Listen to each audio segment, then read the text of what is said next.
Bonjour à tous, bonsoir pour certains. Bon, aujourd'hui je suis au rendez-vous. Nous allons aborder notre deuxième thème prévu. Peut-on étudier la Bible? Mais pour commencer, on va louer le Seigneur. J'ai prévu une louange.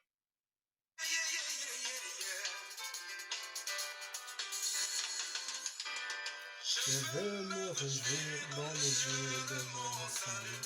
Oh Jésus mon roi. Je veux me réjouir dans le Dieu de mon salut. Oh Jésus mon roi. Je veux me réjouir dans le Dieu de mon salut. Oh Jésus mon roi.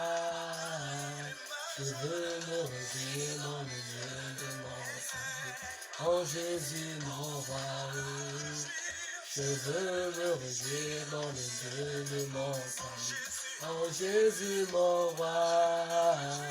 Je veux me réjouir dans le Dieu de mon salut.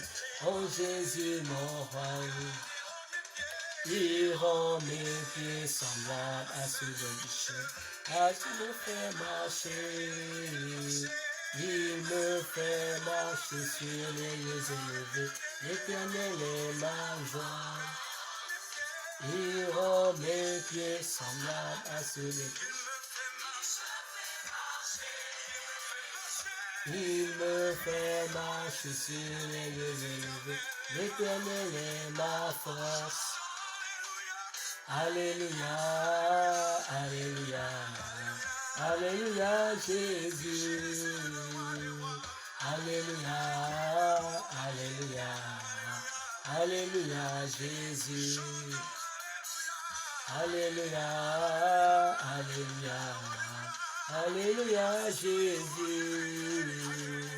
Alléluia, Alléluia, Alléluia Jésus. Je veux me réjouir dans le Dieu de mon salut. Oh Jésus mon roi. Je veux me réjouir dans le Dieu de mon salut. Oh Jésus mon roi. Je veux me réjouir dans le Dieu de mon salut. Oh Jésus. Amen, amen. Amen, amen, amen. Ok, nous allons commencer par d'abord une petite prière. Père, je te rends grâce. Je te loue pour le souffle de vie que tu me donnes, pour la vie que tu donnes aussi à mes différents abonnés, pour les frères et sœurs qui vont suivre cette vidéo. Je te loue. Et merci Seigneur mon Dieu pour m'avoir inspiré, de m'avoir touché. Et merci pour la foi que tu me donnes. Et je pense que les frères et sœurs à travers cette vidéo pourront aussi bénéficier de cette grâce que tu m'as donnée et de cette foi que tu m'as donnée. Seigneur, je te prie de bénir le thème choisi pour aujourd'hui. Inspire-moi davantage par ton esprit et que ton nom soit glorifié à travers mon message, à travers cette prédication. Dans le nom puissant de Jésus-Christ, j'ai ainsi prié. Amen. Alors, nous allons commencer. Le thème choisi, peut-on étudier la Bible? Ça, c'est une question. Peut-on étudier la Bible? Encore peut-on étudier la parole de Dieu? Parce que quand on parle de la Bible, nous allons parler de la parole de Dieu. Et j'aimerais quand même décevoir quelqu'un ou qu'on retire ce genre de propos dans notre façon de parler ou ce langage où nous confondons tout. On dit que la Bible, c'est la parole de Dieu. Non, désolé. La Bible n'est pas la parole de Dieu. Attention, la parole de Dieu ne s'appelle pas la Bible. La parole de Dieu s'appelle Jésus. Je vais vous montrer que la parole de Dieu s'appelle Jésus. La Bible ne s'appelle pas Jésus. La parole de Dieu, c'est une personne. C'est la personne de Dieu. C'est le Fils de Dieu. La parole de Dieu, ce n'est pas la Bible. La Bible contient la parole de Dieu, ou la parole de Dieu se trouve dans la Bible. C'est différent. Donc, retranchant cette façon de voir les choses, ou ce qu'on nous a souvent dit auparavant, que la Bible, c'est la parole de Dieu. Non. Parce que la parole de Dieu vient d'abord de Dieu. La parole de Dieu sort de la bouche de Dieu. De la même façon que vous entendez ma voix, vous entendez le son de ma voix, ça sort de ma bouche. Et ce qui sort de ma bouche, c'est ma voix. Et on peut écrire, vous voyez un peu, et la parole de Dieu a été écrite. Et le livre où nous retrouvons la parole de Dieu, on l'appelle la Bible. Mais vous allez lire la Bible du début jusqu'à la fin, de Genèse à Apocalypse, vous verrez que dans ce livre se trouvent aussi les paroles des hommes, comme les points de vue de certains serviteurs ou envoyés de Dieu. Où ils ont été face à une situation, ils disent que selon moi ou pour moi, ou je souhaiterais, vous voyez un peu. Donc il y a la parole des hommes, il y a la parole des hommes. C'est-à-dire, dans la Bible, on retrouve les hommes envoyés par Dieu, on retrouve la parole de Dieu, on retrouve les discours des hommes envoyés par Dieu, on retrouve même les discours, parce qu'il y a des livres, par exemple, historiques, il y a même les discours des rois. La parole d'un roi, par exemple, envoyer un prophète, ce n'est pas la parole de Dieu. Vous voyez un peu, quand par exemple, on était allé chercher le prophète Élisée ou encore le prophète Nabal, par exemple, les serviteurs disent que nous venons t'apporter la parole du roi. Ce n'est pas la parole de Dieu, mais se trouve dans la Bible. Mais ce qui domine la Bible, ce qui met l'importance de la Bible, ce ne sont pas les paroles des hommes, mais ce sont les paroles de Dieu. J'allais dire la parole de Dieu. La parole de Dieu, c'est de façon définie ou de façon générale. Dans la Bible, il y a les paroles de Dieu. Là, je parle du pluriel. Si vous lisez Jean, c'est-à-dire Jean 8, vous allez voir quelque part, Jésus dit que celui qui est de Dieu écoute les paroles de Dieu. Je pense que c'est Jean chapitre 8, verset 40 ou 41. Vous verrez ça là-bas. Donc, vous lisez à partir du verset 40, donc 39, 40, 41. Vous verrez entre les versets là, vous allez voir, Jésus dit quelque part que celui qui est de Dieu écoute les paroles de Dieu.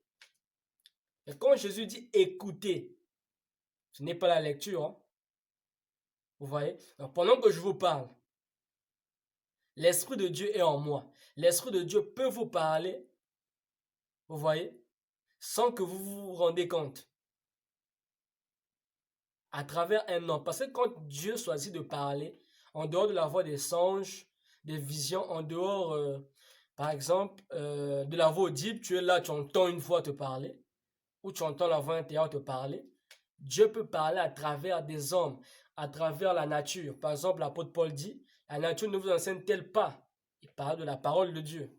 Il y a des choses qu'on peut comprendre dans la parole de Dieu en observant la nature. Quand on trouve que parfois les choses sont difficiles, mais en observant la nature, on peut avoir même une idée de la pensée de Dieu en fonction d'une situation, en fonction du monde spirituel, par exemple.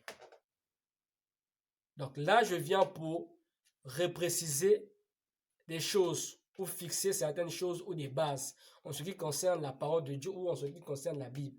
La Bible n'est pas la parole de Dieu, mais la Bible contient la parole de Dieu. Chers frères et sœurs, je vous dis que il y a parfois certains messages qui n'ont pas été bien apportés ou bien prêchés ou bien enseignés. Et vous devez comprendre que la parole de Dieu ou encore des messages de certains hommes de Dieu ou prédicateurs doivent subir parfois des mises à jour. Vous voyez un peu? Par exemple, il y a beaucoup de pasteurs ou des évangélistes qui disaient autrefois que voilà, la Bible, c'est la parole de Dieu. Non. Quand je parle de la Bible ou quand je vois la Bible, je vois la parole de Dieu à l'intérieur. C'est différent. Ne me dites pas que la Bible, c'est la parole de Dieu. La parole de Dieu sort de la bouche de Dieu. Et quand Jésus dit que celui qui est de Dieu écoute les paroles de Dieu, il n'a pas dit qu'il lise les paroles de Dieu. Donc on doit comprendre certaines choses, même observer les verbes. Lire, c'est différent d'entendre. Donc, avec ces choses, on pourra revenir, que Dieu fasse grâce. Je n'ai même pas encore commencé. Je peux dire que ça, c'est même l'introduction. Peut-on étudier la Bible? Parce qu'on se dit, ah, étudier la Bible. Mais la Bible, c'est la parole de Dieu. Est-ce qu'on peut étudier la parole de Dieu? Si Dieu, c'est sa parole, comment on peut encore étudier Dieu? On ne peut pas étudier Dieu.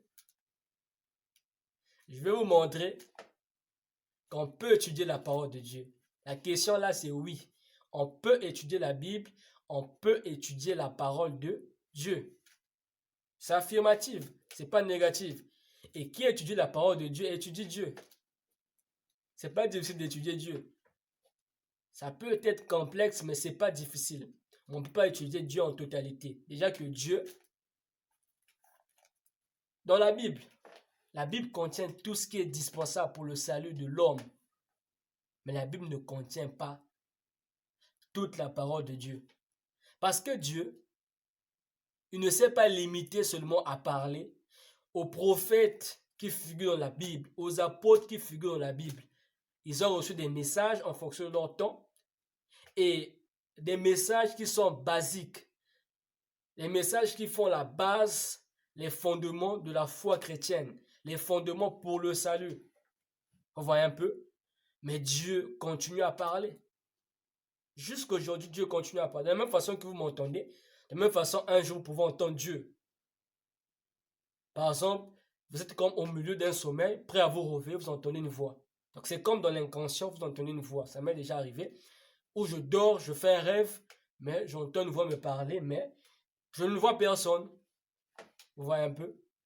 Mais quand la parole de Dieu dit que le Saint-Esprit vous rendra témoignage. Donc, le Saint-Esprit va nous témoigner, va nous convaincre que cette voix que tu as entendue, c'est ma voix, c'est la voix de Dieu. Tu seras convaincu de ça en esprit. Tu vas prendre conscience que la voix qui m'avait parlé, tu le sauras. Donc, dire que, voilà, Dieu a parlé aux hommes d'autrefois et nous avons la Bible, oui, c'est correct. Mais ne nous dites pas que non.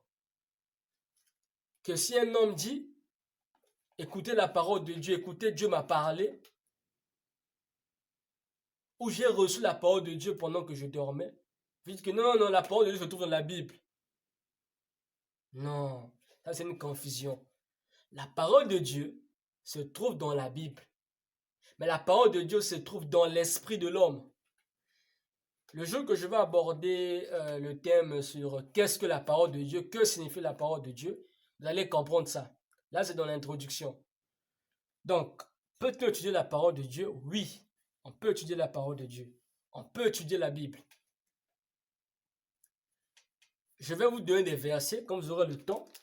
Vous allez lire. Vous pourriez lire Matthieu 16, verset 3, Éphésiens 4, verset 11. Vous allez lire Éphésiens 4, verset 11, vous allez comprendre. Matthieu 24, verset 3. Luc 1, verset 1 à 4. Vous allez lire. Ok. Ou encore Jean 1, verset 1. Par exemple, dans Jean 1, verset 1, il est écrit: au commencement était la parole. Je n'ai pas besoin de lire ma Bible pour... voilà. Parce que c'est un verset que je maîtrise.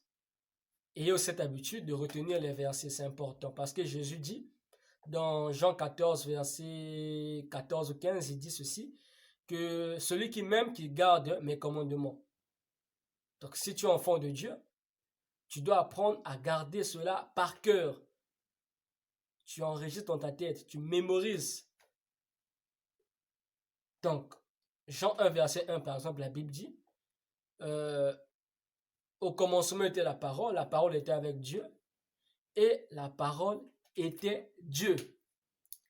Quand vous allez lire tout le chapitre de Jean, chapitre 1, au verset 13, on dit que la parole s'est faite chair. On parlait de qui? De Jésus-Christ. La parole est repartie au ciel. La forme parole qui s'est faite chair est repartie sous sa forme initiale. Vous voyez un peu? Voilà pourquoi je disais au départ que Jésus-Christ, ou la parole de Dieu, c'est Jésus-Christ. La parole de Dieu, c'est la personne de Dieu. Donc c'est Jésus-Christ. C'est le Fils de Dieu. C'est l'Esprit de Dieu. C'est ça la parole de Dieu. Ce n'est pas la Bible. Il se trouve la parole de Dieu dans la Bible, mais la Bible ne contient pas toute la parole de Dieu, parce que Dieu ne s'est pas limité à parler que dans la Bible. Dieu envoie sa parole, et nous les hommes, nous sommes exécuteurs de sa parole. On voit un peu. Dieu envoie sa parole. Donc, quand je parle de Dieu envoie, ça peut venir par le moyen d'une prophétie. C'est la parole de Dieu. Donc, d'aller lire ces versets, peut-être étudier la Bible. Prenons par exemple Éphésiens 4, verset 11. Là-bas, il est écrit, on parle des 5 ministères. Les 5 ministères de Christ. On parle d'apôtres, prophètes, enseignants de la parole. Quand on va lire dans 1 Corinthiens 12, je pense, là-bas on parle de docteur de la parole. Ce sont les 5 ministères. Enseignants de la parole. On parle de évangéliste et on parle de pasteur. Les 5 ministères. Par exemple, tous ces ministères enseignent la parole de Dieu. Vous voyez un peu? Il y a même un ministère qu'on appelle enseignant de la parole ou docteur de la parole. Ça veut dire que la parole de Dieu s'enseigne. Ça, c'est la réponse directe. Peut-on étudier la Bible? Prenez Éphésiens 4, verset 11. Là-bas, on parle de enseignant de la parole. Donc, lui, c'est son ministère. Mais tous les ministères enseignent la parole de Dieu. Mais lui, il enseigne de façon particulière. Comment j'ai compris ça, par exemple, c'est une fois je suivais une prédication du pasteur Marcel de la RDC. En tout cas, ne vous fatiguez pas. Ne vous dites pas que voilà, non, le frère là, il vole des prédications. Non, je ne vole pas. J'ai la grâce d'écrire des prédications. Ça avait commencé depuis fin 2011. Et ça, c'est une prédication que moi-même j'ai écrite. Donc, je parle par exemple du pasteur Marcel. Il parlait par exemple d'une prédication en rapport avec les dons spirituels. Et il disait par exemple que voilà, que on ne reconnaît pas seulement un prophète par la prophétie, mais par l'enseignement aussi, parce que tous les ministères doivent enseigner. Et moi, je me suis dit, oui, tous les ministères doivent enseigner. Si je suis prophète, je ne dois pas seulement prophétiser. Vous voyez un peu? Mais je suis prophète, j'ai été appelé au ministère prophétique. Donc, j'enseigne aussi la parole. Donc, j'ai une grâce d'enseigner la parole de Dieu. Donc, la réponse est dans Éphésiens 4, verset 11. Ok. Donc, s'il y a un ministère de l'enseignement de la parole, ça veut dire que la parole de Dieu, si ça s'enseigne, on peut l'étudier. Parce que l'enseignement a un lien direct avec l'étude ou les études. Dans les études, on trouve l'enseignement. Est-ce que vous voyez? Dans l'enseignement, on parle des études. Vous voyez?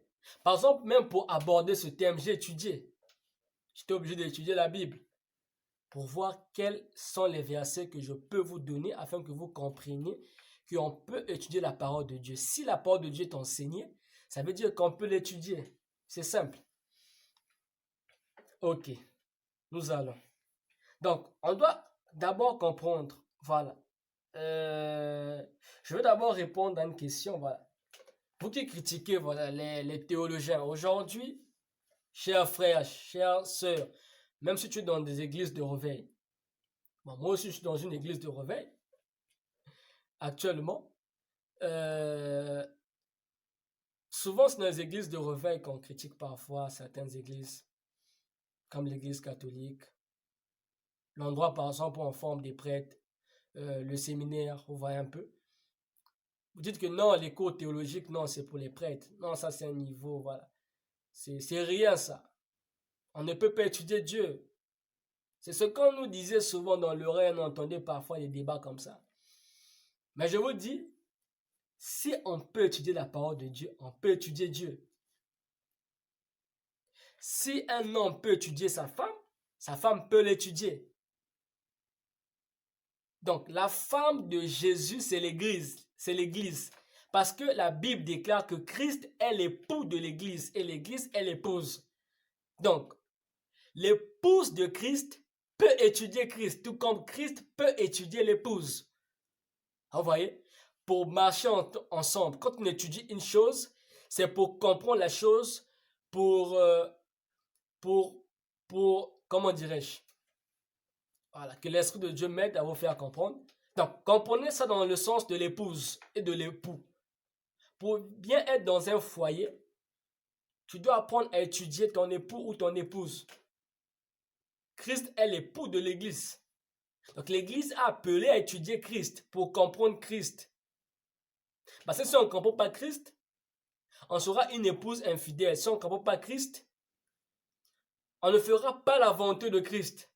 On ne sera pas soumis à Christ. Alors, pour bien marcher avec Christ, on doit étudier ce que Christ aime. On doit étudier ce que Christ n'aime pas. On doit étudier où Christ veut que nous soyons. Vous voyez? Et quand Christ nous parle, on veut étudier comment satisfaire à Christ. Vous voyez? Qu'est-ce que Christ nous a déjà dit dans sa parole?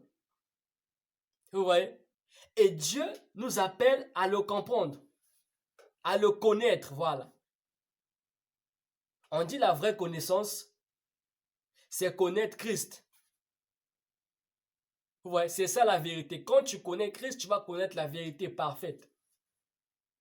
Donc, Dieu nous appelle à le connaître. Oh, j'espère que vous comprenez au moins. Ce n'est pas de l'imagination, non. Ça, c'est l'Esprit de Dieu qui m'inspire, c'est l'Esprit de Dieu qui m'utilise en ce moment. C'est le Saint-Esprit. Donc, je parle avec une pleine conviction parce que je sais tout ce que je suis en train de dire. Bon, prenons Jean par exemple. Jean 14, verset 21. Jésus-Christ dit, « Celui qui m'aime, qui garde mes commandements. » Vous voyez un peu? Il dit ceci, « Il sera aimé de mon Père. Je l'aimerai et je me ferai connaître à lui. » Donc, Christ qui est l'époux de l'Église, dit qu'il se fera connaître à l'Église. Donc, Dieu veut que nous puissions le connaître. Alors, pour connaître Dieu, il faut le chercher. Et l'étude est l'expression d'une recherche. On ne doit pas se perdre. On peut étudier la Bible, mais on ne peut pas étudier les profondeurs de Dieu. C'est faux. Mais on peut étudier Dieu. Les versets que j'ai cités là au début, il faut relire ça, c'est important. Par exemple, quand je dis on ne peut pas étudier les profondeurs de Dieu, la Bible nous dit, seul l'Esprit de Dieu peut sonder les profondeurs de Dieu. Toi, tu ne peux pas sonder les profondeurs de Dieu. Vous voyez un peu? Mais on peut étudier ce que Dieu nous a déjà donné. À travers cette étude, on pourra bien chercher Dieu, on pourra bien être en harmonie avec Dieu. Une bonne épouse étudie son mari. Et l'Église est l'épouse de Christ. Christ n'a pas besoin d'une mauvaise épouse. Christ a besoin d'une épouse excellente. Et nous sommes l'Église. Et nous devons apprendre à étudier Dieu dans sa parole. Oui, c'est le seul moyen. Ok. Donc, ne négligeons pas la théologie. C'est pas mauvais de faire la théologie. Non, voilà. Il y a des gens qui ont cette grâce-là, ils sont directement inspirés de Dieu, ils peuvent parler de Dieu de façon aisée. Il y a d'autres, ils comprennent certaines choses des mystères plutôt, mais ils ont besoin d'être enseignés, encadrés pour pouvoir expliquer ces mystères qu'ils ont vus, qu'ils n'arrivent pas, sous base d'un enseignement. Mais il y a d'autres qui ont cette grâce-là, ils n'ont pas besoin d'être enseignés. Il peut transmettre la parole de Dieu, il peut enseigner, il peut prêcher. Mais ce n'est pas donné à tout le monde. Il y a des choses qui s'apprennent. Moi, je reçois certains enseignements en suivant des prédications, par exemple du pasteur Marcelo, du prophète Joël Tatou. Par exemple, c'est un prophète qui m'inspire beaucoup. C'est même mon mentor. C'est mon mentor principal, le prophète Joël Tatou. Donc, quand je vois son ministère, je vois à peu près toutes les choses auxquelles Dieu m'appelle. J'ai choisi un mentor principal, c'est le prophète Joël Tatou que je suis plus de la RDC. Je suis aussi d'autres prédicateurs comme l'apôtre Léopold Mutombo de la RDC. Je suis par exemple le pasteur Yves Castano du Congo-Brazzaville. Vous voyez donc. Mais j'ai un mentor. J'ai choisi parce que je connais mon couloir. Ok, ça on va revenir sur ça après. Mais ne soyez pas surpris dans certaines vidéos où voilà, je parlerai parfois de leurs propos, de leurs citations. Parfois, ce sont des hommes de Dieu, des anciens dans le ministère. Je peux m'inspirer d'eux aussi. Je peux prendre une parole pour soutenir un enseignement venant d'eux. Ce n'est pas une tricherie. La bonne intelligence, c'est d'être capable de copier le bon côté. Ok. Et mettre ça au service des gens. Donc, ne négligeons pas le travail des théologiens, frères, chers frères et sœurs. Quand j'ouvre ma Bible, par exemple, Louis II, quand j'ouvre ma Bible, vous voyez, en écrit ici, si je peux rapprocher ça de l'écran, afin que vous voyez, en écrit, docteur en théologie, Louis II. Vous voyez, et faites bien vos livres, vos Bibles plutôt. Les premières Bibles, ce sont les théologiens qui ont ordonné cela. Donc, ne critiquez plus la théologie, s'il vous plaît. Parce que la Bible, c'est le fruit de la théologie. Ce sont les théologiens, parce que c'était des chercheurs à la base. Ils ont recherché, ils ont collecté des écritures, ils ont rassemblé. Et ces écritures-là, que ce soit de l'Ancien et du Nouveau Testament, les 66 canons, ils ont rassemblé pour faire la Bible. Les anciennes Bibles même n'avaient pas de chapitre. Hein. Donc reconnaissons le travail des théologiens. Osée 4.6, mon peuple périt parce que le manque de connaissances. Ne critiquons pas seulement pour critiquer. Quand tu critiques la théologie, apporte ta solution. Non, on critique, voilà, l'école de théologie. Non. Même nos différentes églises là, on a maintenant des écoles de pasteurs, on a maintenant des écoles de ministères, on a maintenant des écoles bibliques. Mais l'école biblique, c'est quoi? Ce n'est que la théologie. Parce que la Bible provient de la théologie. Les anciennes Bibles. Attendez, on va avancer. J'avance. Par exemple, les premières Bibles, les anciennes Bibles, par exemple la Bible Sassou, qui s'écrit S-A-C-U. Vous pouvez chercher sur Internet. Ou encore, ça s'abrège S-A-C. De 1701. De David Martin. De David Martin. Par exemple, la Bible de David Martin, par exemple. Ce sont mes recherches. La Bible de David Martin, on peut abréger MAR de 1744. Ces Bibles-là n'avaient pas de chapitre. Vous voyez? Donc, aujourd'hui, ils ont ordonné la Bible en chapitre pour que nous ne souffrons pas, nous puissions être orientés. Donc, c'était un grand travail qui était fait. Donc, reconnaissons le travail de la théologie. Ma prière, s'il y a la génération des enfants, des théologiens qui sont encore en vie, qu'on a beaucoup critiqué, que Dieu se souvienne d'eux, que Dieu bénisse ceux qui sont de la lignée des premiers théologiens qui ont fourni des efforts. Et ils ont été touchés par Dieu, je vous assure, pour faire ce travail. Donc ne critiquons pas seulement pour critiquer. Mais nous devons juste savoir que la pensée de l'homme est différente de la pensée de Dieu. Oui. Donc, on doit comprendre ces choses. Ok. Donc, nous devons savoir que la parole de Dieu ne nous emmène pas seulement à savoir les choses spirituelles.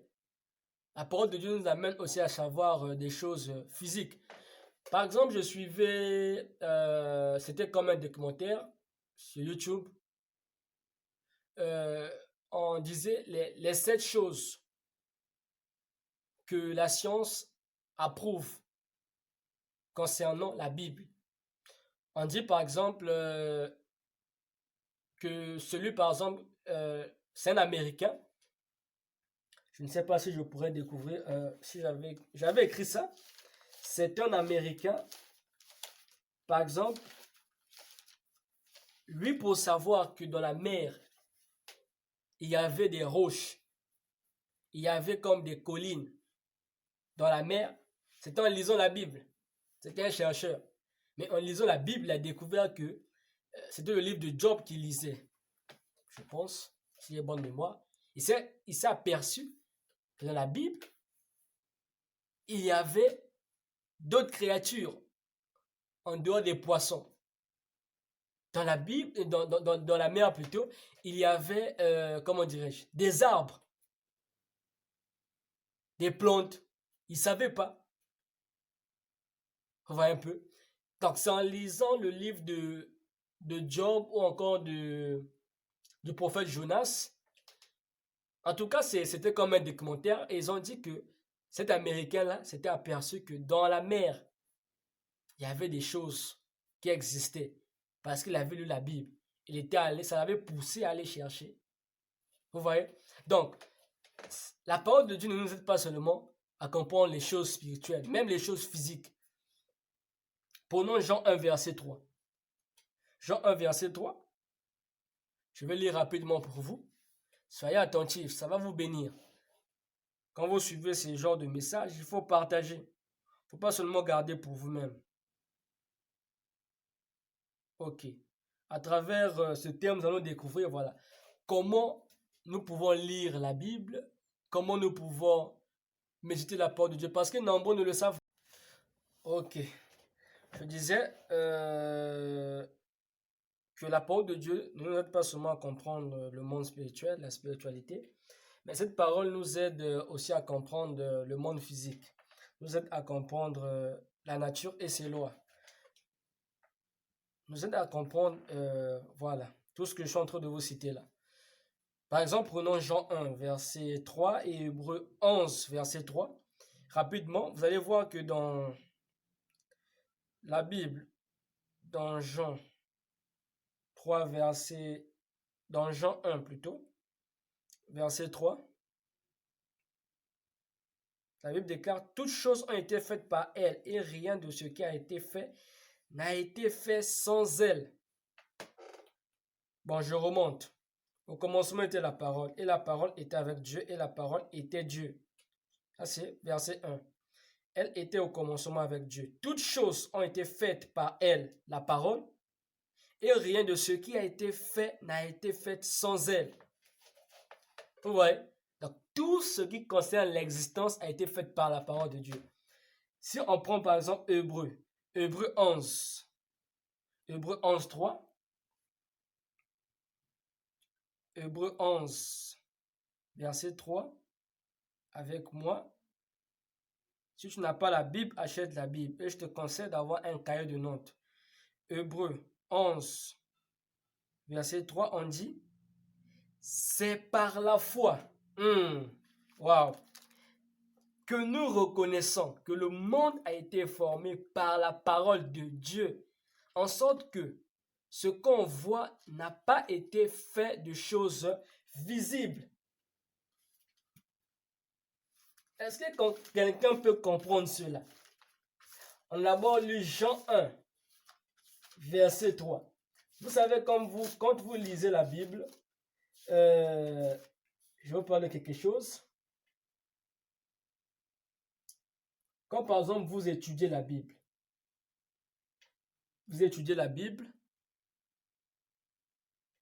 je vais vous conseiller quelque chose.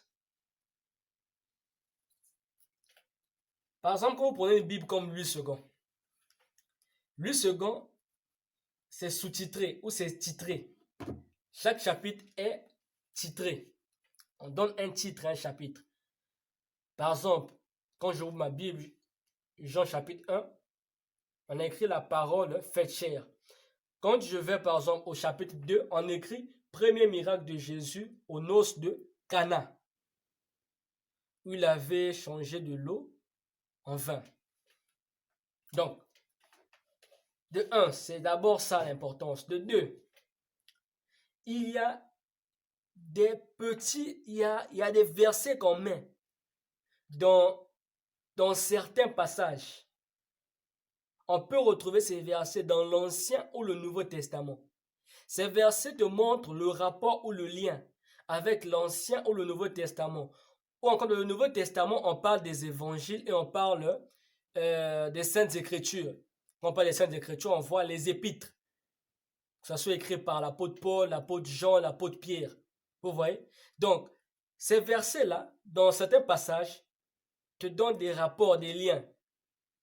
Et à travers ces liens-là, en rapport avec des Écritures, vous pouvez comprendre facilement un passage où vous n'avez pas compris, mais que vous pouvez retrouver dans un autre passage. C'est la pratique. Comment étudier la Bible? Parfois, tu vois un message, on dit par exemple ceci, que prenons par exemple, verset 3, toutes choses ont été faites par elle et rien de ce qui n'a été fait sans elle. Tu peux lire dans Genèse 1, verset 3.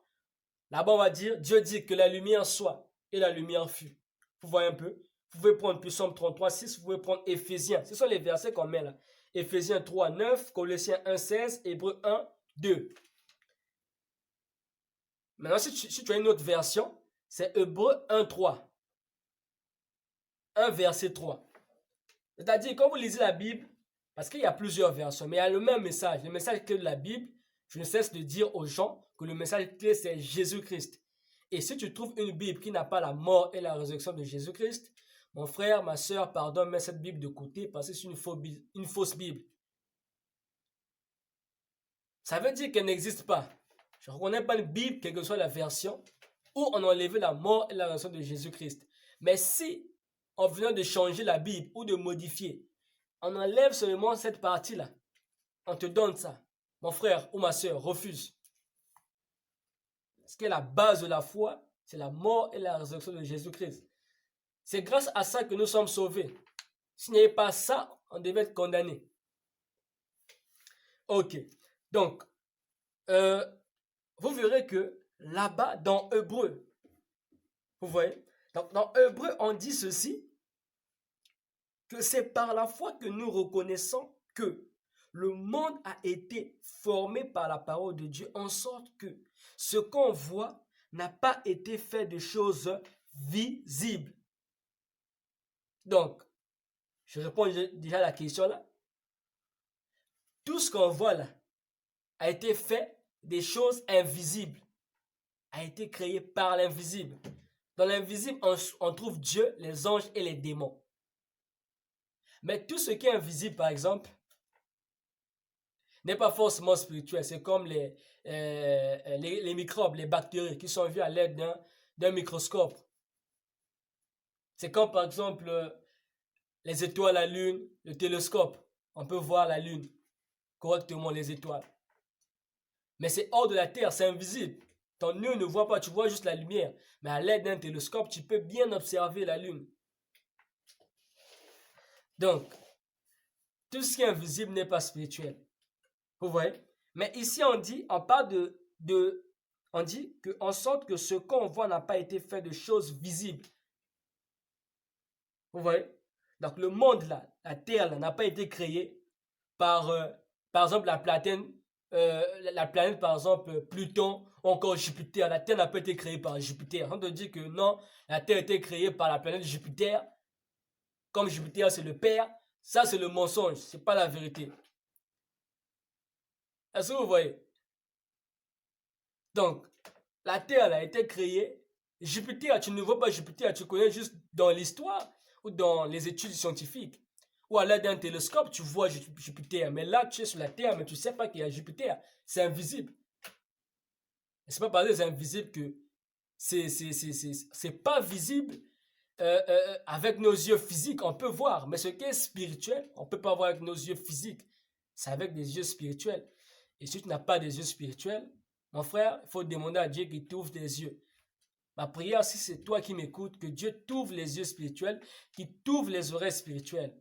Et si tu crois, que tu reçoives cela au nom de Jésus-Christ. Ok, donc soyons concentrés. Le thème, c'est peux-tu étudier la Bible? J'ai répondu oui.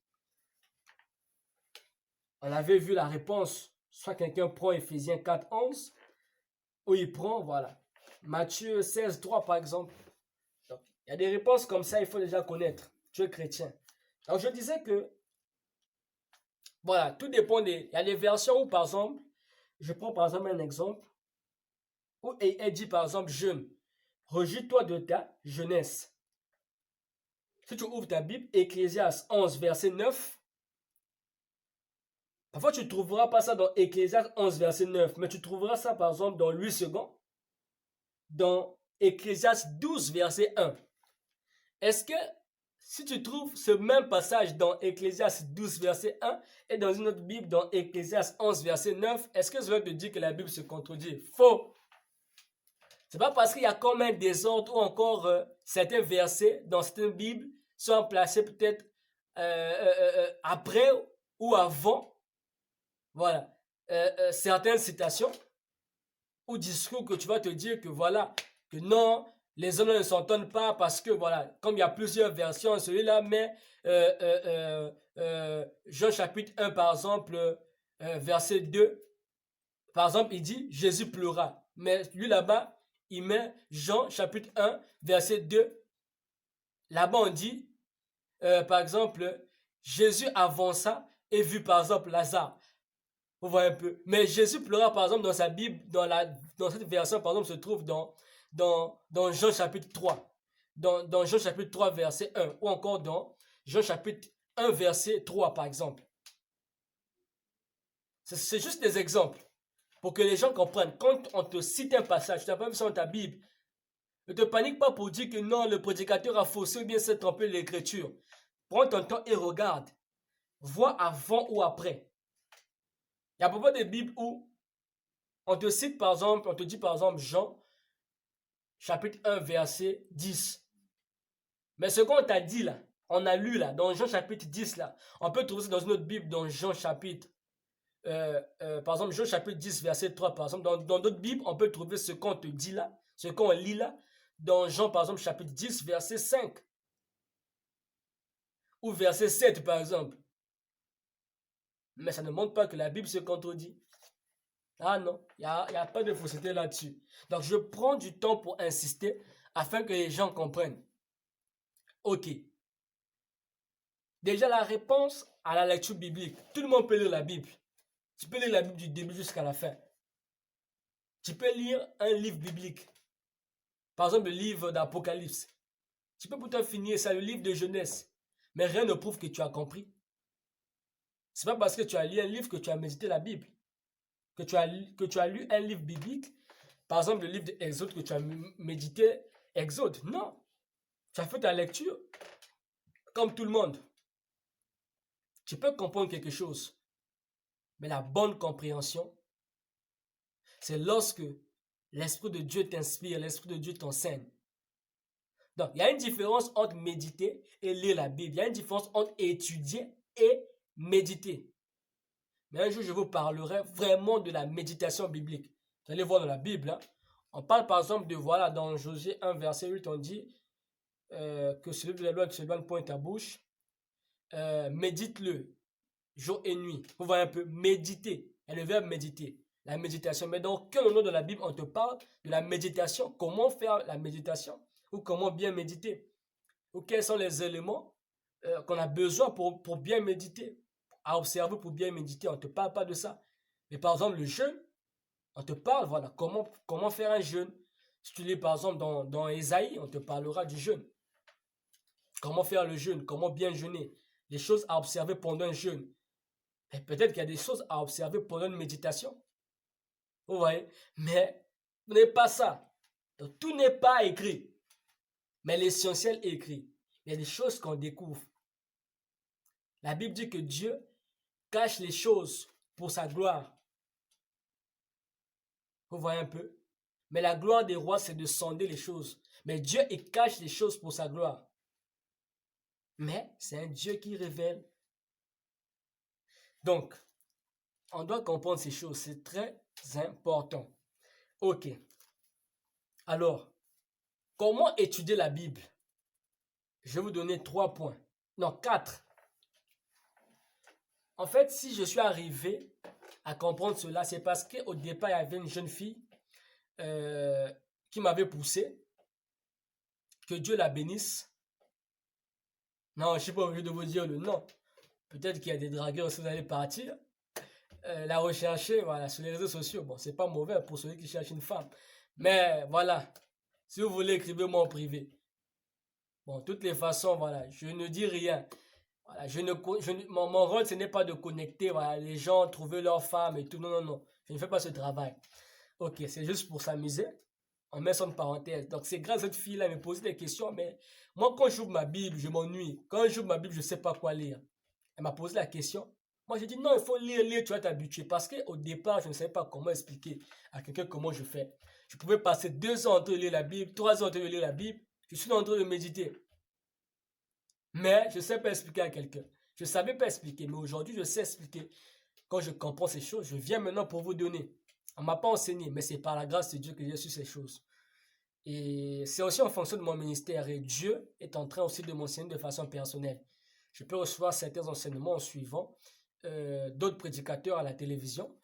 Et je peux être enseigné par le Saint-Esprit parce que la Bible nous dit qu'il nous enseignera toutes choses. Donc, il y a ces choses comme ça que l'Esprit de Dieu te donne en fonction de ta grâce, en fonction de cette onction qui est en toi. Et je prie, toi qui me suis, que tu sois un homme d'onction, que tu sois une femme d'onction. Et que tu découvres la personne du Saint-Esprit davantage. Parce que le Saint-Esprit, c'est l'esprit de prophétie, c'est l'esprit de Jésus sur la terre. Ok. Donc, elle m'a posé la question, mais moi, je fais comment? Je dis, bon, il faut seulement lire la Bible, il faut lire, tu es habitué. Elle dit, mais c'est pas facile pour moi. Je dis, bon, ok, on va remettre ça dans la prière. Je te promets rien, mais attends le week-end, je vais t'appeler, ou on va s'écrire, et je vais t'expliquer comment je fais. Parce que cette question-là, je ne m'attendais pas à ça. Et j'ai commencé à mettre cela en prière, et Dieu m'a révélé un jour, quand je me réveille comme ça, je sens que j'ai envie d'écrire. Je lisais la Bible, après je me suis rappelé, ah mais il y a une fille qui m'avait demandé de l'expliquer. À un moment, je suis rentré en méditation, dans le calme, et l'Esprit de Dieu commençait à m'orienter. Et j'ai reçu cette question, je me suis d'abord posé cette question, est-ce qu'on peut étudier la Bible? Et quand je cherchais à répondre de façon personnelle à cette question, ça m'a maintenant emmené à rentrer dans le vif du sujet, comment méditer ou comment lire ou étudier la Bible. Parce que les trois verbes, la Bible dire autre chose, sont différents, il y a une différence. Parce que toute personne qui lit médite, toute personne en fait qui peut lire la Bible peut méditer. Toute personne qui peut étudier la Bible, il lit. Il y a déjà la lecture qui est là. Mais tu peux faire une lecture biblique, mais tu n'étudies pas la Bible. Tu as juste lu. Ok. Donc, il y a 4 choses à retenir. Ok. Pour étudier, pour bien étudier ou méditer la parole de Dieu. Parce que ça t'aidera aussi les points là pour méditer. Mais il y a quand même une différence entre méditer et étudier. Mais rendez-vous que Dieu fasse grâce afin que, voilà, je dispense de mon temps. J'avais déjà écrit cette prédication. Mais ce n'est pas pour maintenant parce qu'il y a des prédications que j'ai prévues. Ok. Donc, il y a 4 points. Le premier point. 1. Avoir le temps. Josué 1, verset 8. Tu liras ta Bible. Il n'y a pas un temps déterminé. Donc, c'est une durée personnelle. Une durée personnelle. Tu peux choisir 1 heure du temps, 2 heures. Tu peux choisir, voilà. Tu peux commencer d'abord par 30 minutes. Tu peux commencer, tu évolues en fait. Ainsi de suite. Tu peux chercher. Tu te dis que bon, pour moi, je fixe un temps. C'est ta discipline. 2 heures pour étudier la Bible ou 2 heures pour méditer. Mais il y a une différence. On ne peut pas étudier la Bible tous les jours. Mais on peut méditer la parole de Dieu tous les jours. La Bible dit, médite-le jour et nuit. On ne dit pas étudie la Bible jour et nuit. Étudie la parole de Dieu jour et nuit. Mais dans Josué 1, verset 8, on dit méditer jour et nuit. On peut méditer tous les jours. Vous voyez? Mais on peut étudier. On ne peut pas étudier tous les jours. Mais je vous donne les 4 points là. Ça va vous aider même à comprendre la méditation. Donc, 1. Avoir le temps. La durée n'est pas déterminée. Ou encore, voilà, il y a un homme qui m'a parlé de la dîme du temps. Tu fais 24 heures. Tu fais 24. Tu divises par 10. Tu as quelque chose de 2,3 ou 2,4. Donc tu peux à peu près étudier la Bible ou méditer pendant 2 heures et quelques. La dîme du temps. C'est important. Tu peux dire que voilà, faire la dîme du temps par exemple. Donner un temps dans la lecture, dans l'étude ou dans la méditation en faisant la dîme du temps. Ça, c'est une proposition. Si tu veux, tu fais. Si tu veux pas, tu ne fais pas. C'est un frère, par exemple, qui me parle de ça. Je ne savais pas que la dîme du temps existait. Et j'ai compris que voilà, ça peut être pratique. Ok. Le deuxième point, c'est d'abord un conseil. Évitez d'ouvrir la Bible au hasard. Si le Saint-Esprit ne t'a pas conduit ou poussé, ne fais pas le jeu d'hasard. Ne fais pas le jeu d'hasard. Donc, le deuxième point, il faut prier. Demander au Saint-Esprit de te conduire dans ton étude biblique ou dans ta méditation biblique ou méditation de la parole de Dieu. Ok. Le troisième point. Voilà. Tout dépend des temps et des saisons. Tu dois connaître le temps, tu dois avoir la connaissance de la saison. Par exemple,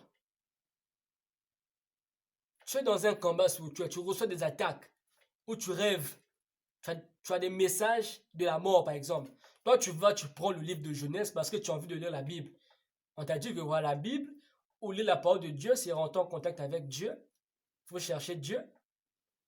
Mais toi tu vas lire Genèse, ou tu vas lire Apocalypse. Alors qu'en ce moment tu es persécuté, ou en ce moment tu as rêvé ton papa ou ta maman morte. Ou toi-même tu es mort, mais tu vas lire Genèse. Dans Genèse, par exemple, Genèse 1 te parle de comment Dieu a créé le monde. Est-ce qu'il y a un rapport avec ta situation du moment? Non. Voilà pourquoi il faut d'abord lire la Bible. Tu as quand même une connaissance de certains... Parce que quand on lit la Bible, ok, on lit la parole de Dieu, c'est pour l'édification, c'est pour l'exhortation. On trouve aussi la consolation dans la parole de Dieu. Mais il faut savoir qu'est-ce que tu dois lire. On peut trouver une orientation divine. Vous voyez? Parce que la Bible dit par exemple dans Proverbe 29, verset 18, on dit que quand il n'y a pas de révélation, le peuple est sans frein. Heureux s'ils observent la loi. Mais la loi, c'est ce qui est écrit, c'est ce que tu connais. La révélation vient par inspiration. Ou quand tu dors sur un songe ou bien une vision. Il y a une différence. Donc, le troisième point, il faut connaître les temps et les saisons. Tu as attaqué. Mon frère, va lire, va méditer les versets, les passages qui parlent du combat spirituel, par exemple.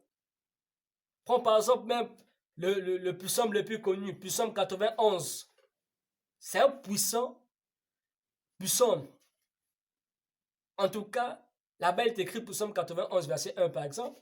Celui qui demeure sous l'abri du Très-Haut repose à l'homme du Tout-Puissant. Verset 2, je dis à l'Éternel mon refuge et ma forteresse, mon Dieu en qui je me confie. Vous voyez, c'est beau même de retenir. Je ne suis pas tout obligé d'ouvrir ma Bible, ainsi de suite. Et quand un démon vient, il est écrit, tu ne m'atteindras pas, tu ne me vaincras pas. Je suis sous l'abri du Très-Haut. Celui qui demeure sous l'abri du Très-Haut repose à l'homme du Tout-Puissant. Tu as un sommeil qui était perturbé. Tu veux prier avant de dormir. Tu sais que tu as été perturbé par ton sommeil le matin, quand tu te réveilles. Ne lis pas d'abord Genèse, par exemple, te dit qu'il faut lire la Bible tous les jours. Non. Tu vas ouvrir ta Bible, mais en tenant compte des temps et des saisons. Observe les saisons et les temps dans ton église où tu pries. Et tu observes également la situation autour de toi. Et tu auras une orientation en fonction de ce que tu pourras lire ou méditer dans la parole de Dieu. Quatrième point, il faut avoir des accessoires. C'est quoi un accessoire? Fais comme moi, mon frère ou ma soeur. Avoir un cahier. Tu vas à l'église, mais tu vas main vide. Va quand même avec ta Bible et une feuille. C'est important. Il faut noter. Quand tu lis la Bible, tes accessoires pourront t'aider à comprendre certaines choses ou même à t'orienter. Tu notes, tu as envie de lire la Bible, tu peux revoir une prédication, un enseignement biblique. Tu n'as rien à lire. Tu ouvres ton cahier, tu cherches, tu vois ce qui peut t'intéresser. Et quand tu vas commencer à lire, vu que tu as d'abord appliqué le deuxième point qui dit prier avant de lire la Bible, l'Esprit de Dieu peut maintenant te conduire pendant que tu vas commencer. Tu as choisi une chose et l'Esprit de Dieu vient maintenant parce qu'on dit que c'est le Saint-Esprit qui nous conduira dans toute la vérité. Mes frères et mes sœurs, comprenez cela, ayez des accessoires. Les accessoires, je parle par exemple du dictionnaire. Il y a des dictionnaires bibliques, il y a des dictionnaires, voilà, le dictionnaire normal. Par exemple, Jésus-Christ dit, je suis le cep et mon père est le vigneron dans Jean 15. Jean chapitre 15. Mais toi, tu ne sais pas le cep ou le vigneron, c'est quoi? Oh, te casser la tête, tu es là, réfléchir. Non. Prends un dictionnaire, c'est un accessoire qui va t'accompagner pour bien étudier la Bible, pour bien étudier un chapitre ou un livre biblique. Ou un livre prophétique, un livre historique écrit dans la Bible. Prends ton dictionnaire, mon frère. Les brochures, ce sont aussi des accessoires. Les brochures ou des livres des hommes de Dieu peuvent aussi t'orienter afin que tu aies un programme spécial, afin que tu puisses programmer ton temps dans la lecture de la parole de Dieu. Parce que quand tu lis la parole de Dieu, en tout cas, comme j'ai dit, c'est aussi pour l'édification. Vous voyez? Parce que même l'un des premiers moyens, je dirais même le premier moyen pour chercher Dieu, en dehors de la prière, c'est la parole de Dieu. Parce que Dieu n'est pas en dehors de sa parole. On trouve Dieu dans sa parole. Jean 1, verset 1, on dit que Dieu, c'est sa parole. Comprenez ces choses, mes frères et sœurs. Voici les 4 points qui pourront t'aider. Et si tu as réellement compris ce message, mon frère, ne garde plus ça pour toi. Partage. Parce qu'en partageant, le Dieu qui m'a appelé au ministère, ok, ce Dieu-là se souviendra de toi, mon frère. Il te verra. Parce que tu t'es attaché avec cette foi-là que tu as en me suivant. Ta foi et le mouvement que tu veux effectuer en partageant, ok, sera reconnu dans le ciel, dans l'atmosphère de Dieu. Parce que on dit que les yeux de l'Éternel observent tout sur la terre. Vous voyez? Donc Dieu du haut des cieux te verra. C'est une prophétie pour toi. Tu le fais. Pas pour moi, fais-le pour Dieu parce que c'est un message. En le faisant, Dieu va te bénir, je t'assure, et il va bénir aussi ceux qui vont recevoir ce message. Donc, voici tout ce qui concernait le thème d'aujourd'hui. Que Dieu vous bénisse. Le prochain thème prévu, c'était quoi? Le prochain thème prévu, ok. Pourquoi encore Saint-Esprit? Pourquoi encore parler du Saint-Esprit? Alors que dans l'Ancien Testament, quand on lit notre Bible, ok, on parlait tout juste de l'Esprit de Dieu. Allez voir cette différence. Pourquoi il y a un changement? 4. Ah, c'est le quatrième thème. Qu'est-ce que la parole de Dieu? Venez nombreux, partage le lien. Tu vas découvrir. Et tes amis aussi vont sortir d'une part, d'une ignorance, de quelque chose qu'ils ne savaient pas. Donc, qu'est-ce que la parole de Dieu et les 7 trésors de la parole de Dieu? 5. Comprendre les promesses de Dieu. Que Dieu fasse grâce. Partagez le lien, s'il vous plaît. Je vous assure, vous serez bénis. Le Dieu qui m'a béni te bénira. Le Dieu qui m'a parlé te parlera aussi. Je le prophétise sur ta vie. Et si tu le crois, tu reçois cela au nom de Jésus. Dieu est merveilleux. Il sait ce que je fais en ce moment. C'est pour sa gloire. Et je t'assure qu'il y a une bénédiction. Parce que tu as contribué à l'œuvre de Dieu. J'insiste. Ok. Merci d'avoir assisté. Pour ceux qui ont assisté, merci d'avoir assisté et compris le message. Mais si tu n'as pas compris, tu peux resuivre. Mais mon souhait est que tu comprennes. Et quand tu as compris, il y a peut-être des gens qui étaient dans la même position que toi. J'insiste. Oh, mes frères, mes sœurs, partagez s'il vous plaît. Que Dieu vous bénisse. Amen. Gloire à Jésus.